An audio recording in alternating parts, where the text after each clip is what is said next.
नमस्कार, मैं हूं आरजू अंसारी और आप देख रहे हैं राष्ट्रीय जगत विजन न्यूज। अभनपुर में सड़क विवाद के बाद 15 जनवरी को युवक की हत्या कर दी गई थी।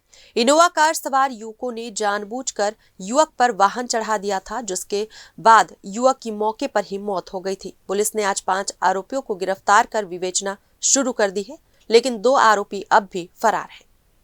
अभनपुर थाना क्षेत्र में 15 जनवरी को मोन फोर्ट स्कूल के पास सड़क किनारे कैलाश तिवारी का शव मिला। जांच में सामने आया कि इनोवा कार से रॉन्ग साइड में आ रहे युवकों से विवाद के बाद आरोपियों ने जान से मारने की नीयत से वाहन कैलाश पर चढ़ा दिया, जिससे उसकी मौत हो गई। पुलिस ने मुख्य आरोपी चालक डिलेश मंडावी सहित लीलेश सेन, चंद्रशेखर साहू, दुर्गेश साहू और मनीष साहू को गिरफ्तार कर न्यायिक रिमांड पर भेज दिया है। घटना में प्रयुक्त इनोवा कार भी जब्त कर ली गई है। फिलहाल 2 आरोपी अब भी फरार हैं। फिलहाल इस खबर में बस इतना ही। देश प्रदेश की खबरों से अपडेटेड रहने के लिए हमारे चैनल को सब्सक्राइब करें और नए खबरों के नोटिफिकेशन के लिए बेल आइकॉन जरूर दबाएं। नमस्कार।